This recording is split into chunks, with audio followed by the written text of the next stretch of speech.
hacerle un par de preguntas al doctor. Voy a hacer una y luego le pediría al doctor López Riobra si hace otra. Lo que nos interesa destacar aquí es esta experiencia estatal. México es una república federal, los Estados Unidos mexicanos, y consideramos que es extraordinariamente valioso que exista esta diversidad de las comunidades profesionales, en este caso de salud, pero lo mismo ocurre con educación y con otros ámbitos. Y efectivamente en el caso de Coahuila tenemos ejemplos muy útiles de una respuesta ágil, de un compromiso institucional muy claro.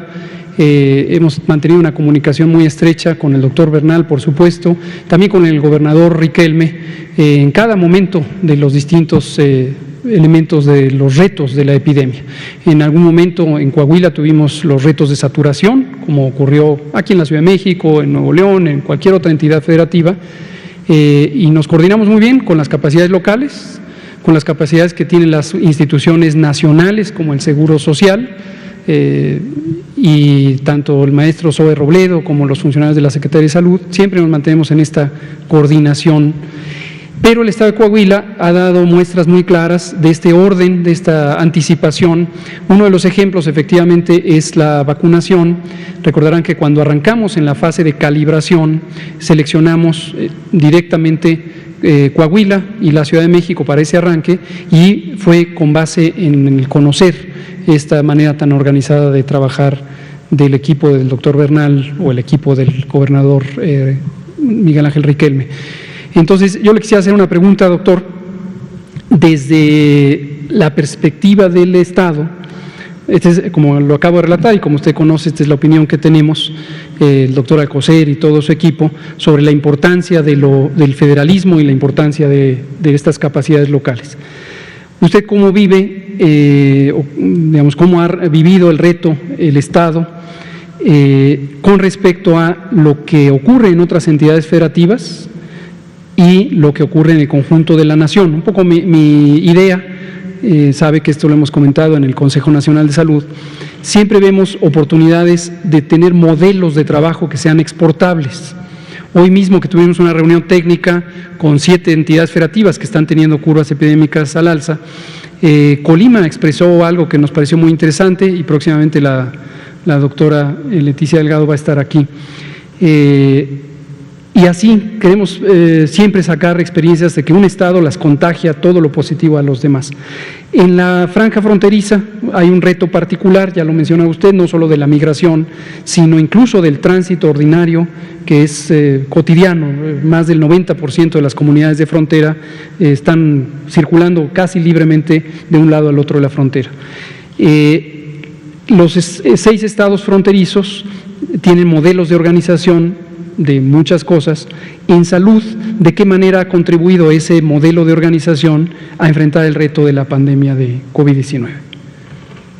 Bueno, como saben, en Estados Unidos, en las fronteras, la aplicación de vacunación es libre en este momento. Va cualquier persona y se vacuna.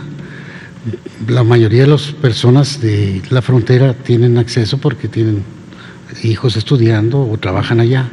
Hay un flujo de más de 5,000 gentes yendo y viniendo todos los días, ¿verdad? Tenemos filtros sanitarios, pero pues son sencillos, se toma temperatura y un interrogatorio, pero es prácticamente imposible con tanta gente hacer esto, ¿no? Sí ha sido realmente un problema. Como le comentaba a los migrantes, afortunadamente ha disminuido mucho por todo esto, por la misma pandemia, ¿no? Entonces eso nos ha favorecido el control. Creo que vamos bien en relación a todo el país. Nos hemos esforzado por ser muy transparentes, subsecretario, porque tenemos una portada de internet en donde la gente puede diariamente ver cómo van nuestros números. Al gobernador le informó 2 veces al día cómo va evolucionando todo. Tenemos 6 semanas en verde. Obviamente poco a poco vamos disminuyendo las medidas de contención y creo que en general pues vamos bien. Esas 6 semanas lo demuestran. Ha sido difícil. Lo que les comenté del caso del Seguro Social de Monclova fue muy difícil, ¿no? Veíamos muchos contagiados y muchos muertos y no podíamos hacer hasta que, bueno, se logró algo, ¿no?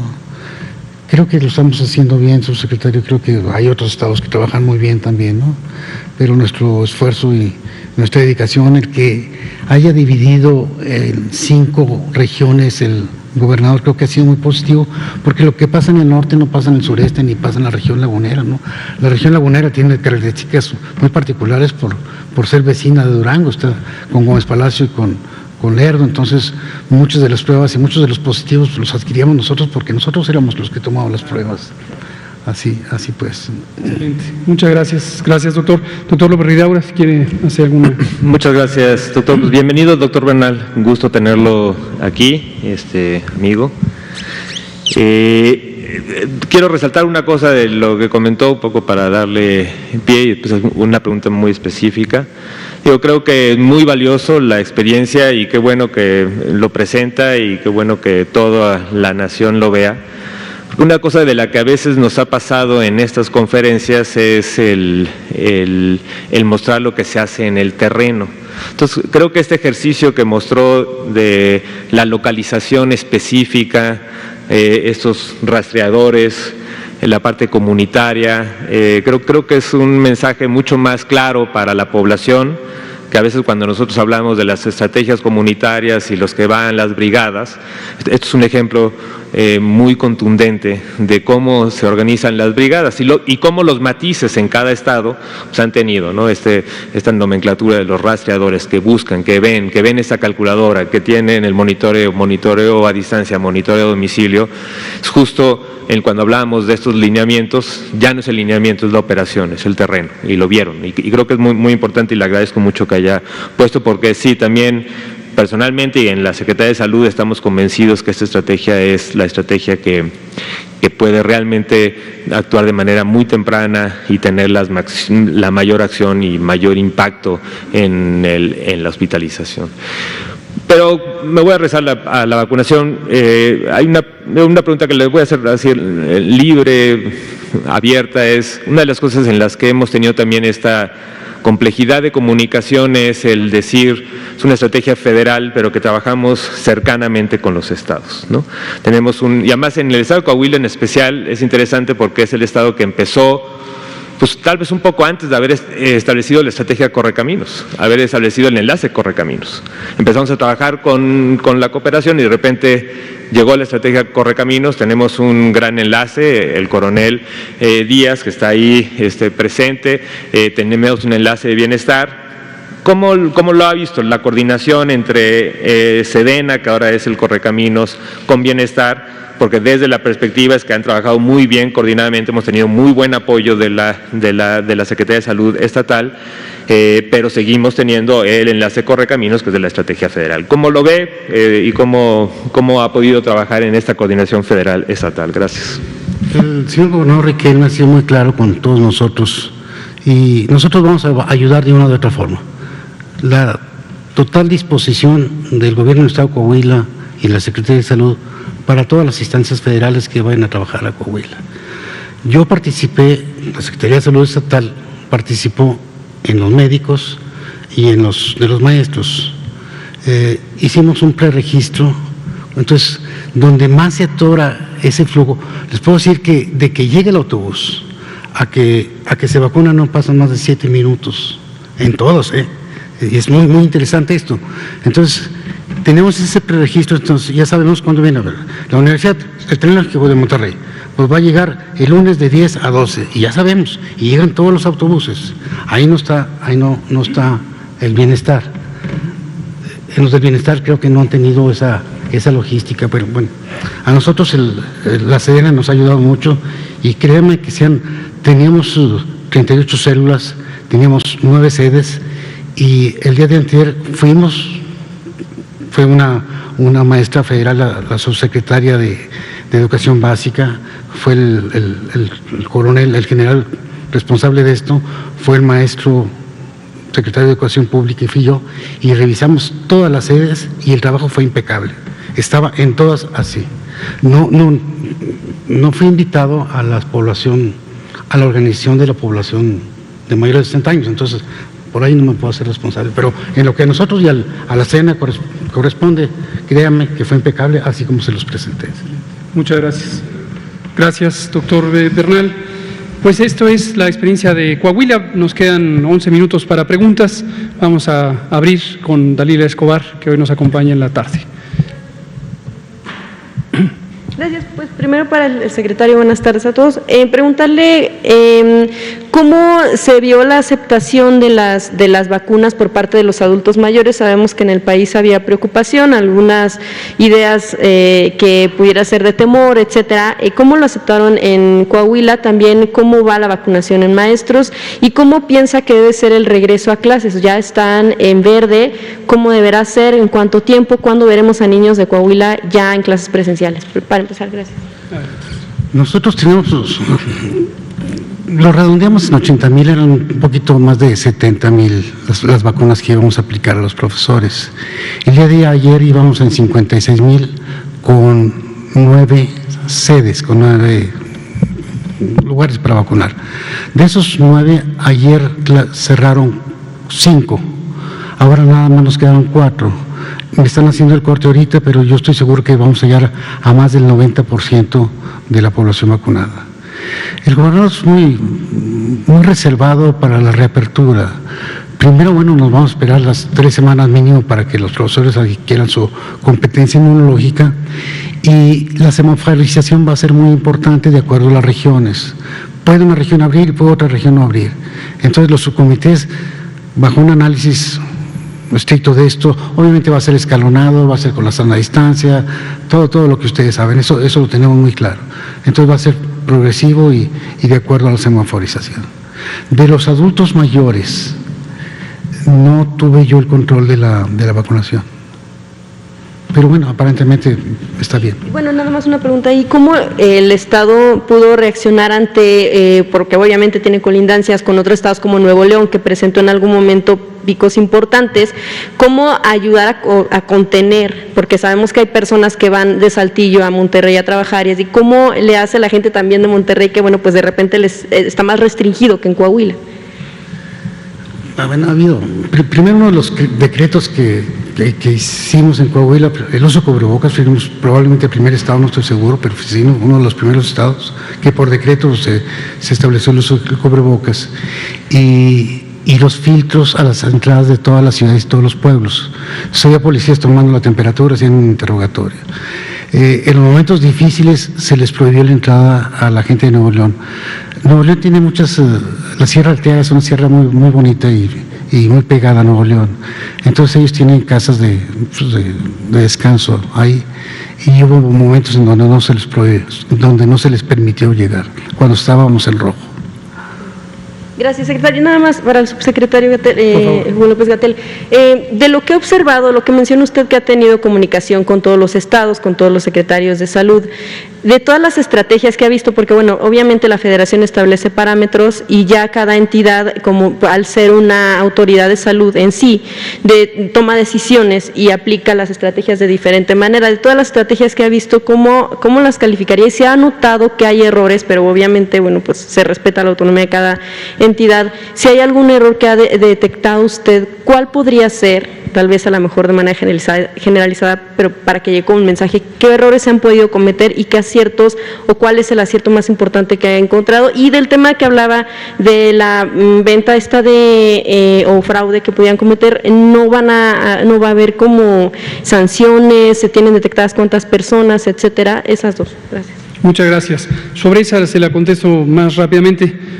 Básicamente fue a posteriori, un poco tardíamente, las personas que estaban en la fila se quejaron, y varias relataban esta experiencia de que les habían cobrado por estar en la fila, 20 pesos, no parece mucho, pero seguramente quien abusó de la confianza de las personas, pues reunió algo de dinero. Desconozco hasta el momento si hay alguna manera de identificar quién hizo esta acción, pero se estará investigando. Ojalá que lo detectemos, pudiera ser que no necesariamente. Sobre lo otro, me parece una pregunta muy interesante y continuamente pensamos en ella. insisto, para el doctor Alcocer y todo su equipo, siempre disfrutamos mucho de escuchar las experiencias estatales en las reuniones ordinarias o extraordinarias del Consejo Nacional de Salud o en cualquier otro foro, o en voz de los gobernadores y las dos mandatarias estatales en las reuniones que tenemos todos los jueves, o casi todos los jueves, con ellos. Y yo diría que en ningún caso se puede hablar de error. Ninguna entidad federativa considero que haya cometido errores. Y de hecho, si lo extendiéramos al mundo, pienso que no sería el término más apropiado pensar en errores, pensando en los demás países. Esta es una situación extraordinariamente compleja. Y tal como ocurre con cada epidemia, existen fundamentos científicos, técnicos, teóricos, generales, existen las experiencias acumuladas, existen en los manuales o planes de preparación y respuesta que dan guías generales, pero la realidad concreta se vive día a día y se va aprendiendo de la experiencia. Las capacidades instaladas no solamente en el Sistema Nacional de Salud, sino en los distintos ámbitos de gobierno o incluso de capacidad de organización de la sociedad, varían de entidad federativa en entidad federativa y cada una ha logrado salir avante enfrentando los retos. Por eso consideramos que lo más importante es, como lo hemos logrado, con una visión de Estado nacional, comunicándonos, cooperando, aprendiendo esas lecciones aprendidas, reorientando esfuerzos. La intensidad misma de la epidemia ha sido variante entre las entidades, como lo hemos mostrado repetidamente. Y a veces una entidad federativa aprende de la experiencia del vecino o de una entidad federativa remota que pasó por una experiencia semejante. Este brote del Hospital de Monclova fue ilustrativo, fue uno de los primeros brotes que formalmente tuvimos. Recuerdo justo que hace un año, en su momento nos dio mucha luz sobre lo que podía implicar los flujos, no solo migratorios, sino en general flujos internos de población en el riesgo. También nos dio lecciones útiles sobre el tema de los PPEs, los equipos de protección personal, y la capacitación necesaria al personal para su correcto uso, porque los equipos estuvieron muy rápidamente a pesar del desabasto mundial, pero ha sido una curva de aprendizaje en todo el personal de salud en lograr utilizarlos satisfactoriamente. Entonces, en fin, yo creo que no hay ningún error que lamentar y en todos los casos hay lecciones útiles que aprender y por eso es muy enriquecedor las experiencias estatales. Había un elemento, había el sector turístico estaba pidiendo incluso directamente al presidente Andrés Manuel López Obrador que permitieran que vacunaran a este sector para que se abriera un poco más, porque pues el golpe, pero sabemos que está la Estrategia Nacional de Vacunación. Sí sería prudente pensar tal vez que ya por lo que tal vez de actividad económica, en este caso la turística, se pudiera ya empezar a vacunar a este sector de la población, o se seguirán por edad. En el momento que sea posible, definitivamente. Cada vez que escuchamos una solicitud o demanda o reclamo de un sector de la sociedad, el que sea, un sector económico, un sector profesional, consideramos que este reclamo o este deseo es legítimo. Todas y todos quisiéramos estar vacunados ya y todo el mundo quisiera estar vacunado al mismo tiempo. Pero es muy importante tener en cuenta que los planes o políticas de vacunación en México y en todo el mundo se estructuran para lograr optimizar el uso de la vacuna con una visión de Estado, es decir, optimizar el bienestar, la protección del colectivo, de la población, en un contexto en el que el mundo entero tiene que esperar a que se fabriquen las vacunas. Las vacunas no están ya listas, ojalá fuera el caso, pero las vacunas se han ido creando, desarrollando, probando lentamente, se van produciendo lentamente, ha habido tropiezos, desfases y en el momento en que están listas se utilizan, pero el orden en que se van poniendo está planeado para lograr el beneficio óptimo. Cuando sea posible vacunar desde luego a elementos de la sociedad que ayuden a activar la vida también económica, pues desde luego será muy benéfico hacerlo. Muchas gracias, Dalila. Fanny, por favor. Gracias, doctor. Buenas noches, Fanny Miranda de Milenio. Traemos un par de dudas.